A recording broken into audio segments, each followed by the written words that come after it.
Assalamualaikum warahmatullahi wabarakatuh. Saya Faisal Akbar Sabari dengan NIM 1808106046 dari Biologi A, kelompok 1. Di sini saya akan menjelaskan tentang perkembangan penduduk sebagai modal. Oke, jadi untuk usia produktif sumber daya manusia, biasanya itu usia 15 dan 64 tahun itu menjadi mayoritas penduduk Indonesia.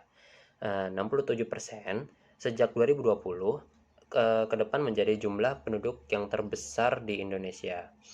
Nah, kebanyakan produktif manusia itu dari umur 15 tahun hingga usia 40 tahun bisa disebut sangat produktif. Namun setelah melewati dari 40 tahun itu masih produktif namun tidak sangat produktif.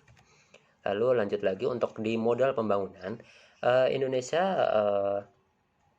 sumber daya manusia sebagai modal pembangunan masih belum seperti di negara maju.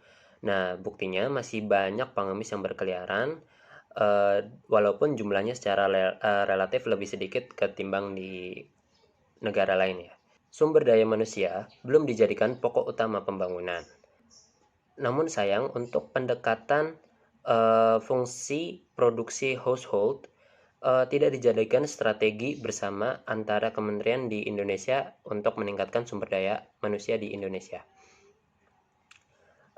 Jika kemajuan pendidikan dikesampingkan, maka akan menimbulkan hasil yang sangat fatal pada pembangunan yang berkelanjutan, tetapi dapat menyelesaikan masalah pendidikan menengah pertama ke atas secara universal hingga 2030.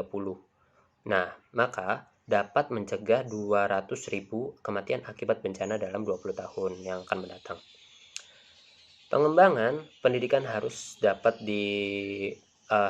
memenuhi landasan Perserikatan Bangsa-Bangsa atau PBB untuk bertindak berdasarkan 12 rekomendasi pola yang disebut dengan generasi pelajar. Lalu transformasi pendidikan yaitu kurikulum. Nah, kurikulum ini penguatan peran pemerintah dalam pembinaan dan pengawasan. Nah, untuk sumber belajar yaitu sesuai dengan model interaksi pembelajaran. Yang kedua, sesuai dengan model interaksi pembelajaran, pengalaman individu dan berbasis deduktif. Lalu yang ketiga, mengandung efektivitas sistem pendidikan yang pengembangan sifatnya yaitu pembangunan karakter, berkelanjutan, kehidupan, peningkatan mutu, kehidupan, penanganan masalah kehidupan. Ada lagi tugas LPTK. LPTK sebagai lembaga yang selama ini menyiapkan guru memiliki visi yang jelas tentang pendidikan. Guru berlandaskan prinsip good university governance dan memiliki kapasitas yang menjamin keprofesionalis lulusannya. Proses pembelajaran mengandung efektif kreativitas, yaitu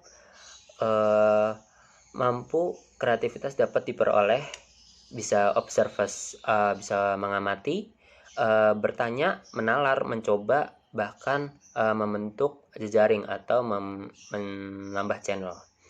Jika sumber daya manusia itu sudah memadai namun infrastrukturnya tidak diatur sedemikian rupa untuk membantu sumber daya manusia, maka tidak akan berguna juga, karena ini hasil budaya dalam kemajuan manusia. Sumber daya manusia apabila diatur dengan baik dan dapat menentukan kemajuan suatu negara, dan sumber daya manusia yang ada adalah berkualitas. Dengan kata lain, kualitas SDM menentukan kemajuan suatu negara yang diatur melalui kebijakan-kebijakan yang sesuai dengan kepribadian bangsa. Kenalkan, nama saya Ismatul Maula dari kelompok 1 akan melanjutkan presentasinya, yaitu keseimbangan antara sikap, keterampilan, dan pengetahuan untuk membangun soft skill dan hard skill. Berdasarkan bagan yang telah disajikan, dapat dijelaskan bahwa salah satu karakteristik kurikulum 2013 adalah adanya keseimbangan antara sikap, pengetahuan, dan keterampilan untuk membangun soft skill dan hard skill peserta didik dari mulai jenjang sekolah dasar, sekolah menengah pertama, sekolah menengah atas, dan juga perguruan tinggi seperti yang diungkapkan oleh Marzano 1985 dan Brunner 1940. Pada jenjang sekolah dasar, ranah attitude harus lebih banyak atau lebih dominan dikenalkan, diajarkan, atau dicontohkan kepada anak. Kemudian diikuti ranah skill dan ranah knowledge lebih sedikit diajarkan pada anak. Hal ini berbanding terbalik dengan membangun soft skill dan hard skill pada jenjang perguruan tinggi. Di perguruan tinggi, ranah knowledge lebih dominan diajarkan dibandingkan ranah skill dan attitude. Pertanyaan yang mungkin terlontar dari pikiran kita adalah mengapa harus demikian? Jawabannya adalah sederhana. Untuk apa kita menjadi seorang yang hebat dalam aspek pengetahuan, padahal dari aspek sikap kita masih jauh dari apa yang diharapkan? Pendidikan dasar, katakanlah sekolah dasar, merupakan landasan dasar menuju kesuksesan belajar pada jenjang pendidikan selanjutnya. Apabila siswa pada jenjang sekolah dasar sudah dibiasakan dengan sikap-sikap positif, akan dirasakan bahwa ketika menduduki jenjang pendidikan selanjutnya, dapat dipastikan akan dapat terus membiasakan sikap positif yang telah diperolehnya sebelumnya. Maka dari itu, pada jenjang sekolah dasar, aspek sikap lebih dominan diberikan dalam rangka pembentukan sikap dan karakter positif bagi para siswa demi mencapai kesuksesan pada jenjang pendidikan selanjutnya. Tidak hanya itu, hal yang demikian juga dapat dijadikan siswa lebih siap dalam hidup bermasyarakat di lingkungan sekitar karena telah diajarkan bagaimana bersikap yang baik melalui sikap yang diberikan, pelajaran sikap yang diberikan. Ya, baik, saya Nidi Fuji Oktaviani. Di sini saya akan melanjutkan presentasi teman saya, anggota kelompok saya, pada bagian pengembangan kurikulum 2013. Nah, pada pengembangan kurikulum 2013 ini terdapat tujuan pendidikan nasional dalam Undang-Undang Nomor 20 Tahun 2003. Berisi untuk berkembangnya potensi peserta didik agar menjadi manusia yang beriman dan bertakwa kepada Tuhan Yang Maha Esa, berakhlak mulia, sehat, berilmu, cakap, kreatif, mandiri, dan menjadi warga negara yang demokratis serta bertanggung jawab. Kemudian selanjutnya ada tantangan internal dan eksternal. Nah, yang pertama itu ada tantangan internal. Tantangan internal itu faktornya bisa dari perkembangan penduduk di Indonesia, dilihat dari standar pengelolaan, biaya, pendidik, kependidikan, isi, proses, dan kompetisi lulusan.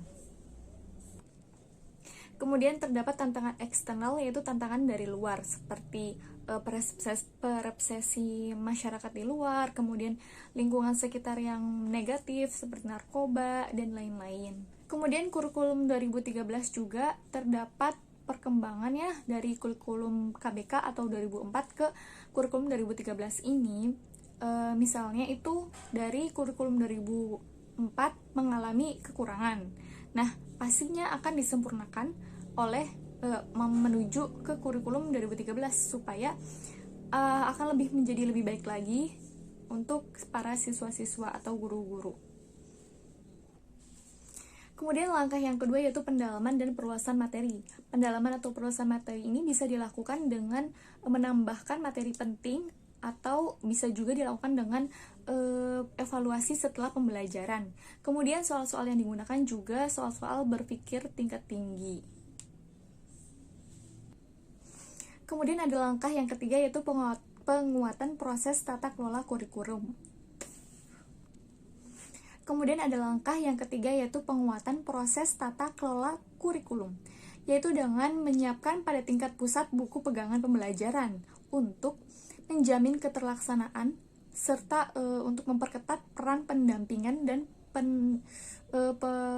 pemantauan oleh pusat dan daerah.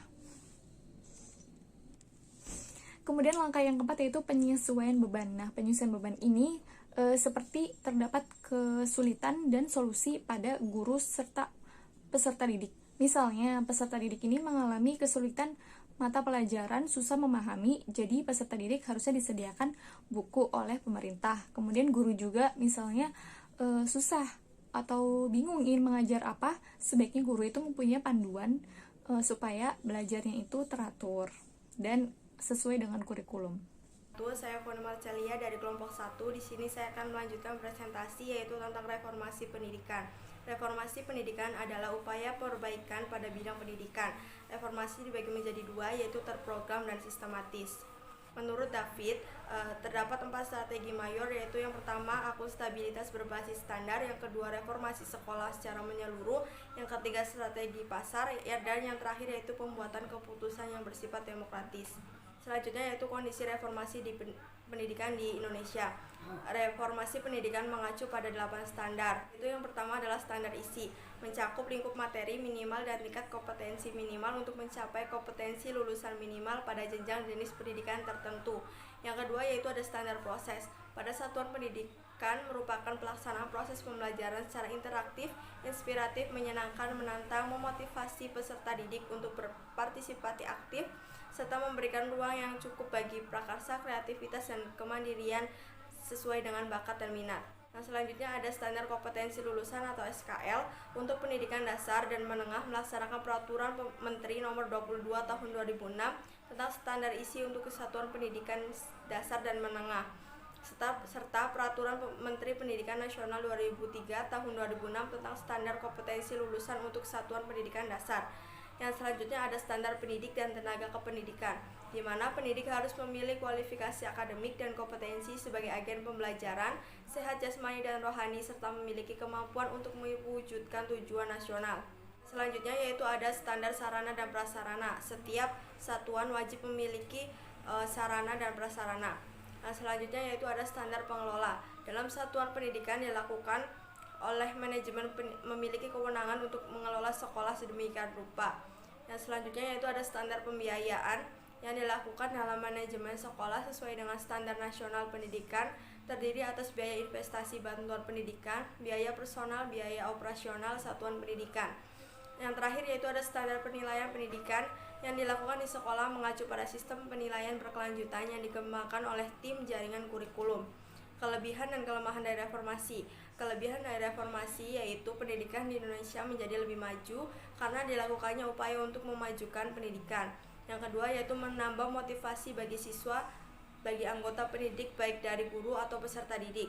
Kelemahan dari reformasi pendidikan yaitu sistem pendidikan yang kaku dan sentralistik. Kedua yaitu sistem pendidikan nasional yang tidak pernah mempertimbangkan kenyataan yang ada di masyarakat.